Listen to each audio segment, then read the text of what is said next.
पिछले भाग में आप लोगों ने जम्मू कश्मीर कैसे भौगोलिक तौर पर पाकिस्तान से जुड़ा था यह जाना।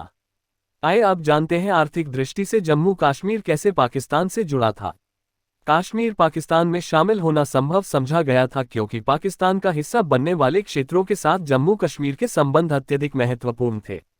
आर्थिक दृष्टि से पाकिस्तान में शामिल होना जम्मू कश्मीर का आशंका था क्योंकि नए देश पाकिस्तान का हिस्सा बनने वाले क्षेत्रों के साथ जम्मू कश्मीर के संबंध अत्यधिक महत्वपूर्ण थे। वास्तव में जम्मू कश्मीर की अर्थव्यवस्था इन क्षेत्रों के साथ बहुत अधिक एकीकृत थी और इन पर निर्भर थी। तो आइए आज जानते हैं कश्मीर और पाकिस्तान का आर्थिक सहयोग के बारे में।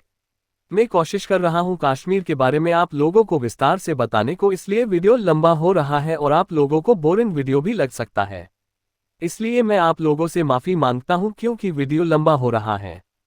तो चलिए आज जानते हैं जम्मू कश्मीर और पाकिस्तान के आर्थिक रिश्ता के बारे में जो बंटवारा से पहले से ही चला रहा था। कश्मीर घाटी के साथ पाकिस्तान का लकड़ी का व्यापार होते थे। रावलपिंडी पाकिस्तान के पंजाब प्रांत का एक शहर है और लकड़ी निर्यात का 98% तक झेलम घाटी रोड के माध्यम से रावलपिंडी जाता था। झेलम शहर को कश्मीर घाटी से आने जाने वाले सामानों के लिए गोदाम माना जाता था।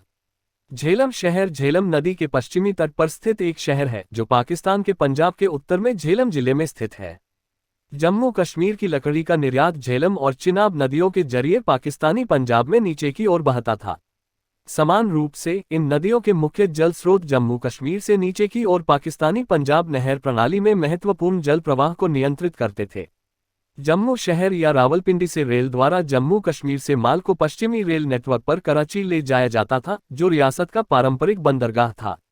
अपनी निकटता के कारण कराची को बॉम्बे या कलकत्ता को भेजे जाने वाले माल की तुलना में 65% माल ढुलाई का लाभ मिला। कश्मीर के साथ व्यापार के कारण पर्यटन के लिहाज से देखा जाए तो 1940 के दशक में भी कश्मीर प्रांत एक लोकप्रिय पर्यटन स्थल था जहां पर्यटन का व्यापक आर्थिक महत्व था।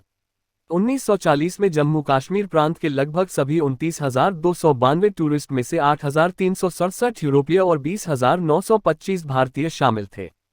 कुछ टूरिस्ट उन क्षेत्रों से आने वाली सड़कों से जम्मू कश्मीर में प्रवेश करते थे जो पाकिस्तान का हिस्सा बनने वाले थे। मुख्य रूप से झेलम घाटी रोड से टूरिस्ट लोग आते थे।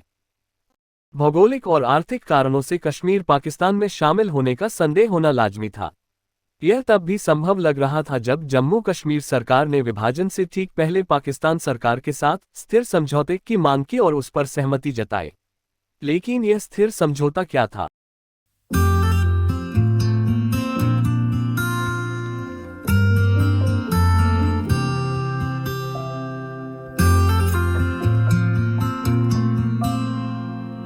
उन्नीस सौ सैंतालीस में भारतीय स्वतंत्रता के समय भारत को 2 क्षेत्रों में विभाजित किया गया था। उसमें से एक प्रत्यक्ष ब्रिटिश शासन के तहत और दूसरा ब्रिटिश क्राउन की आधिपत्य के तहत। इन क्षेत्र के आंतरिक मामलों पर नियंत्रण उनके वंशानुगत शासकों के हाथों में रहता था। ब्रिटिश ईस्ट इंडिया कंपनी 1757 से भारत पर नियंत्रण कर रही थी, लेकिन 1857 के ब्रिटिश शासन के खिलाफ भारतीय विद्रोह के कारण व्यापक विद्रोह हुआ और कंपनी के नेतृत्व के प्रति जनता का असंतोष पैदा हुआ। ब्रिटिश सरकार ने ईस्ट इंडिया कंपनी की संपत्ति पर कब्जा कर लिया और प्रत्यक्ष शासन लागू कर दिया। ब्रिटिश भारत प्रत्यक्ष ब्रिटिश शासन के अधीन क्षेत्र को ब्रिटिश भारत कहा जाता था। देशी शासकों के अधीन लेकिन ब्रिटिश सर्वोच्चता के अधीन क्षेत्र को रियासतें कहा जाता था। रियासतों को आंतरिक स्वायत्तता दी गई, लेकिन अंग्रेजों के साथ संधियों के माध्यम से उन पर नियंत्रण रखा गया। जब भारत ब्रिटिश शासन से आज़ाद हुए तो इन रियासतों को भी आज़ादी मिली और भारत या पाकिस्तान की 7 रियासतों को शामिल होने के निर्णय करने के लिए आज़ादी मिली। लेकिन कश्मीर भारत या पाकिस्तान के साथ शामिल होने के लिए राजी नहीं हुआ था। इसलिए कश्मीर की सरकार भारत और पाकिस्तान के साथ एक एग्रीमेंट या समझौता करना चाहा जिसे स्टैंडस्टिल एग्रीमेंट या स्थिर समझौता बोला गया। 1947 के भारतीय स्वतंत्रता अधिनियम ने उपमहाद्वीप से अंग्रेजों के प्रस्थान के लिए कानूनी आधार सामने रखा था और विभाजन की गारंटी दी थी। सत्ता के हस्तांतरण को सुचारू बनाने के लिए 3 जून 1947 को ब्रिटिश भारतीय सरकार द्वारा एक स्टैंडस्टिल समझौता तैयार किया गया था, ताकि ब्रिटिश ताज और रियासत के बीच मौजूद सभी प्रशासनिक व्यवस्थाएं परिवर्तन नहीं किया जाए जब तक नई व्यवस्था नहीं की गई और तब तक कश्मीर जैसे रियासत को भारत या पाकिस्तान किसी साथ शामिल न होने की छूट मिली।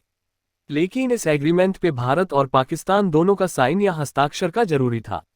पाकिस्तान ने 15 अगस्त 1947 को जम्मू और कश्मीर के साथ स्टैंड स्टिल समझौते पर हस्ताक्षर किए। भारत ने जम्मू कश्मीर के साथ औपचारिक स्टैंड स्टिल समझौते पर हस्ताक्षर नहीं किए।